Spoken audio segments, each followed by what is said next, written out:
I was actually excited to go into class. I was surprised by what they could do. I was surprised by what they could come up with without me telling them what to think or telling them what to find. Um, we were having fun, and my kids are learning. I have kids actually asking to help me plan future units. What kid does that? So, this experience has been um, kind of altering to my teaching life. And after doing this for 16 years, to have something change my students and change me has had a really great impact. So, So one of the cool things that I experienced while doing PBL was an increase in the ownership that students took of the work that they were doing. So we tried to give them a lot of choice in the experiments that they could choose to do. And at first they really didn't like that. They wanted to be told what to do, and they were uncomfortable with having to make choices. But as we went along, what we saw was that the kids' ability to explain what they were doing and why they were doing was a lot higher than previous things we've done. And it was because they were making the choices. So, we even saw when administrators would walk in the room and sit down, next to that one kid that you just hope they don't go near. A lot of times that kid could tell you what was happening in class and what they were doing because they were the ones that had made the decision on what they wanted to do with their time. So that was a really cool thing that we saw as we did the PBL unit.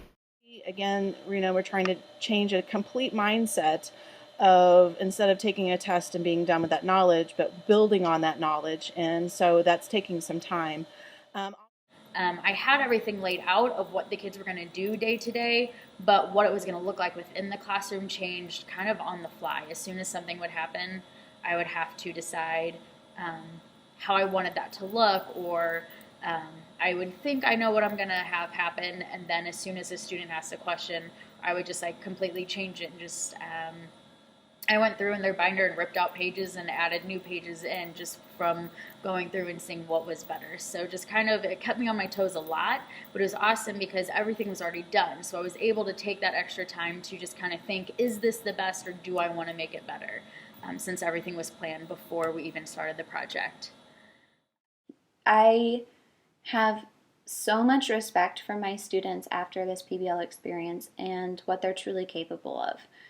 They don't need me to the extent that I was kind of forcing myself into their educational experience. So being comfortable and giving them exciting prompts and things that will really invest them in their learning and motivate them intrinsically, but then being comfortable stepping back and letting them take the wheel and guide their own learning and kind of customize that experience. I hadn't done much of that before, so it's a little scary to just end the day and someone asks you, what are you doing in class? And you're like, oh, we're doing this. And they're like, oh, what's the next step? And you go, I have no idea. Because the students are deciding that. They were able to come up with their products, come up with really complex thinking along the way. And instead of being the center of it all, the students were the center, and I was just more of a coach or facilitator of that thinking, which was a really awesome experience. There were those moments where, as a teacher, and this is going to sound awful, but I was bored.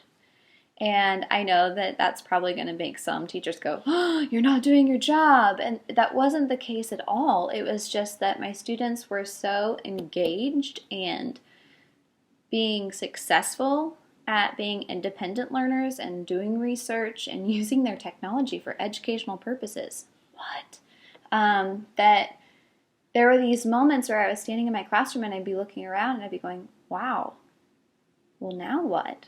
So that was new. It was a little scary because I'm like, oh my gosh, what should I be doing? And there was this insecurity with that moment of having everyone not need you. You're like, I'm the teacher. I should be needed somewhere.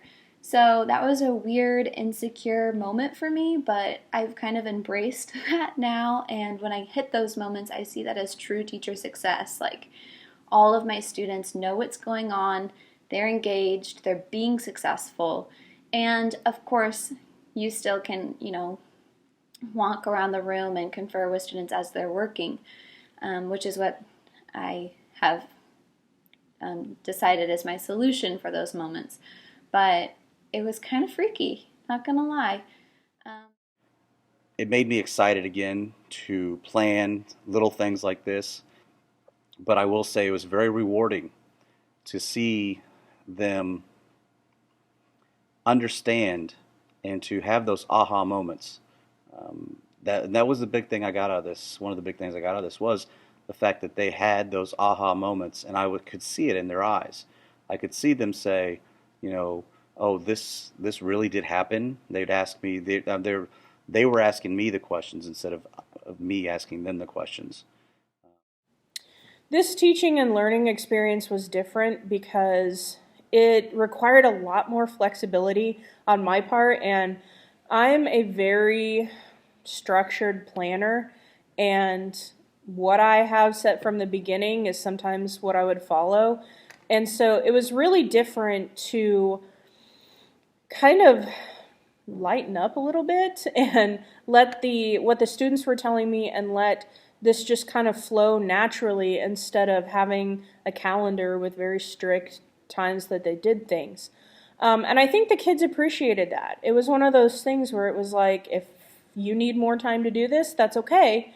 Here's like the 6-week deadline, and if you don't have it done by then we have a problem. And so that was a different way of teaching for me.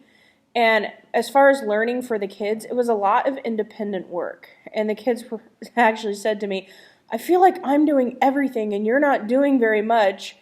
And I was like, okay, but isn't that the way school is supposed to be? You are supposed to be doing the learning and I am there as a support.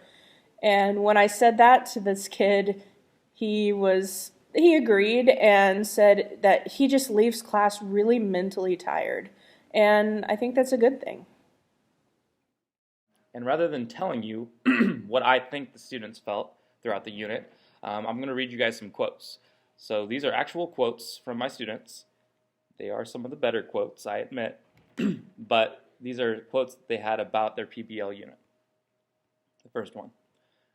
We started our own experiments prior to having almost any information on the topic at all, which was better and more challenging. Another says, it was a little stressful at first because we had no idea what to do and didn't have a lot of guidance to figure out what experiments we needed to perform. We figured it out at last, though. The students led the learning instead of the teacher. So even though in other units we had projects similar to this is the first one where Mr. Pierce didn't just tell us what to do or learn. We had to figure it out and teach ourselves. There was a lot more fun, freedom, time, socializing, and sharing of ideas, and more experimenting with various factors. This one says, it was challenging at first, but not too bad. Everything we did helped me understand how objects moved in the air, and it built up to the final challenge of hitting our target. I really like how we were able to choose what experiments we had to do on our own, and let the groups discover things we wanted instead of something we didn't care about. And then the last one says, I like this unit very much because we got to share ideas more than usual. Also, it gave us an almost real-world experience. It gave us some room to spread our wings and discover things on our own. It's really something to know that you're trusted to learn without a teacher as guidance, but who is there if you're stuck and have a question. So, one of the drawbacks to a PBL unit is it's really hard to quantify growth and get data from your classes and be able to show that growth to someone else. But it's quotes like these that really show me that they are truly getting something out of these units.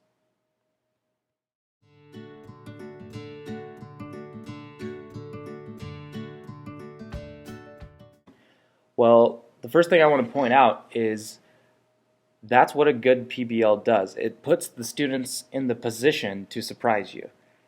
If you design a unit where you know the answer to every question you ask your students, or you know how every assignment or project in the unit should look, you're not putting them in that position to impress you. Whereas a well-designed PBL gives them that creativity and openness to really show off what they know or what they can learn. So although they were like doing a fun project, it still was doing equation after equation and story after story and reading. And a lot of my students were willing to work through difficult problems more than I thought they would. I knew there were some pieces that were going to be difficult for a lot of them. One of the most exciting things that I think I experienced during this project was two of my students who are in my CWC class, who I wouldn't say are the lowest students in my class, but really aren't usually one of my top kids.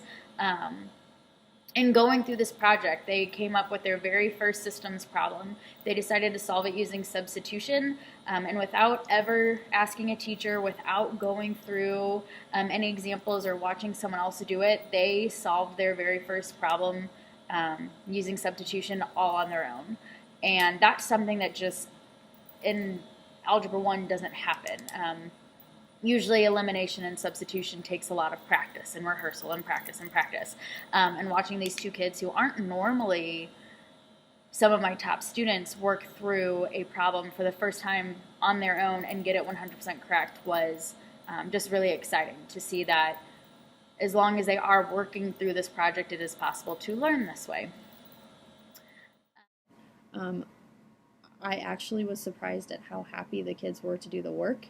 There wasn't the complaining, there wasn't the groaning. They felt like what they were learning really mattered to them. They were engaged. The kids who I thought would never do this are the ones who just ate it up and grabbed on and haven't stopped. I didn't get everyone on board. I can't lie. I still have some kids that are not engaged, but I have less kids who are not engaged, a lot less kids. What surprised me about my students during this time was just how excited some of them got to actually have that choice. In their research, we did a research unit, and I was really surprised by some of the dedication that they showed that they haven't showed in previous units. And some of the kids were very reluctant to hear that they were going to have to present their research to an authentic audience.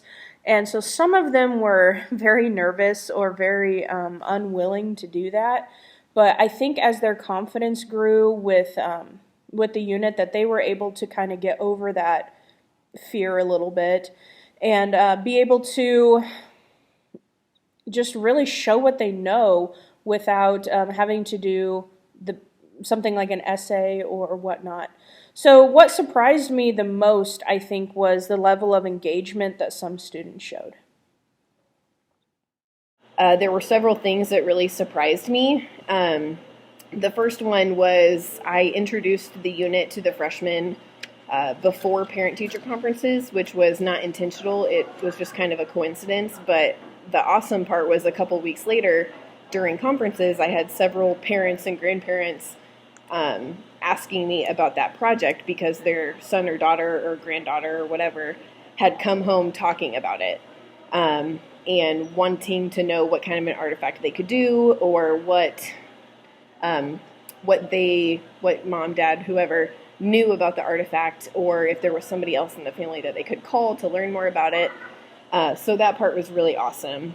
Another really cool thing that surprised me was the mindset of the freshmen before and after they completed the interview. Before they did the interview, they were very, very nervous to talk to somebody face-to-face, which is kind of scary. But they were, first of all, terrified to speak to old people, and they were terrified to just sit down and have a face-to-face conversation with somebody that's not one of their BFFs. So, we really talked about like interviewing skills and being professional and things like that. And that was really cool because after the interview, they talked about how cool it was to sit down and talk to somebody that they had never really sat down and talked to before. And how they learned a ton of different things that they wouldn't have learned without that interview. A million different things surprised me. First, I was surprised at how uncertain they were in expressing their ideas. It was almost like when we were brainstorming different themes, I refer to them as big ideas, they were scared that they were going to recommend something wrong or incorrect.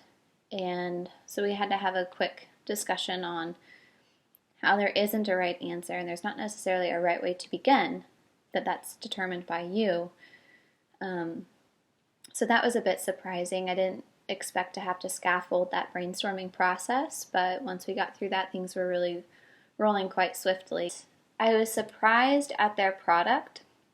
I'm used to seeing their product be a little bit more sophisticated, and so there was a bit of disappointment there in the quality of craftsmanship at the end, and it wasn't due to a lack of trying by any stretch of the imagination, but it was due to a lack of exposure. So my students had the option to choose what materials they were working with, and most of them chose materials that we hadn't done any demonstration on or exploration on in class. There was a handful who went back to something familiar, but most of them branched out into something brand spanking new. So the end product wasn't as sophisticated as I would have hoped, but then I had to take the time to really reflect and conference with them and say, you know what, for having no real demonstration in class, for doing all the research on your own and being, an independent learner on this, you've done fantastic, and this is your first attempt, and kind of just be their cheerleader and say, way to go, you did a great job. So that was another surprise, that the process and their thinking was the truly elevated and high complex part of PBL in my room, and it's not super evident in their end product, but it is beyond evident in their thinking. So that was really cool to witness as a teacher.